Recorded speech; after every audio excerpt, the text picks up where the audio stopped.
Hello guys, അപ്പോൾ ഞാൻ എൻ്റെ college life don't mind my I D card അത് ഉപയോഗിച്ച് കേടായതാണ്. അപ്പോൾ എൻ്റെ കോളേജ് ലൈഫ് ഏറെക്കുറെ എന്താ പറയുക കഴിഞ്ഞു. ഇനി റിസൾട്ടും കൂടി വരാനുള്ളൂ.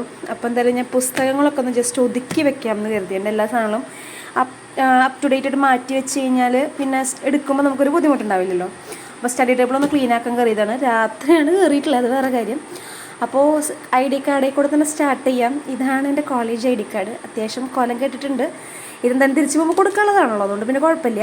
And this is my last semester hall ticket. ഇത് എടുത്ത് വെച്ചിട്ടുള്ള എന്താ വെച്ച് കഴിഞ്ഞാൽ എങ്ങാനും റിസൾട്ട് വരുമ്പോൾ എന്തെങ്കിലും കുഴപ്പമുണ്ടെങ്കിൽ കാണിക്കണമല്ലോ, എക്സാം എഴുതിയിട്ടുണ്ട് എന്നുള്ളത്, അതിനുള്ള പ്രൂഫ്. ഇനി ഈ സെറ്റ് ഓഫ് ബുക്സ് എന്താണെന്ന് ചോദിച്ചു കഴിഞ്ഞാൽ ഇത് ജൂനിയേഴ്സിന് കൊടുക്കാനുള്ള കുറച്ച് ടെക്സ്റ്റും 1-2 നോട്ട്സും പിന്നെ ഈ Klux table, logarithmic mix table അങ്ങനത്തെ സംഭവങ്ങളൊക്കെയാണ്. പിന്നെ ഈ സെറ്റ് എന്ന് പറഞ്ഞത് നോട്ട് ബുക്സ് തന്നെ അത്യാവശ്യം നമ്മൾ എഴുതിയിട്ട് പേജസ് ബാക്കി ഉണ്ടാവുന്ന നോട്ട് ബുക്സ് ഉണ്ടാവുമല്ലോ, അതാണ് ഈ സെറ്റ് ഓഫ് ബുക്സ്. ഇനി ഇത് ഫുള്ള് ഞാൻ എഴുതി തീർത്ത ബുക്സ് ആൻഡ് ഡയറീസാണ്. ഇത്രയും വലിയ ഡയറിയൊക്കെ ഉണ്ടിട്ട് അതിനിടയ്ക്കത്.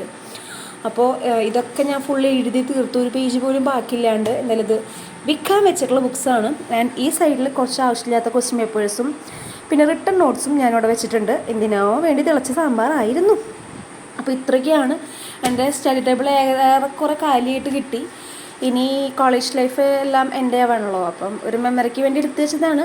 ഇത് ചിലപ്പോൾ ഞാൻ അപ്ലോഡ് ചെയ്യും, ചിലപ്പോൾ ഞാൻ അപ്ലോഡ് ചെയ്യില്ല. ആൻഡ് ഐ ഡോണ്ട് നോ, എൻ്റെ മൈൻഡ് പോലെ ഇരിക്കും.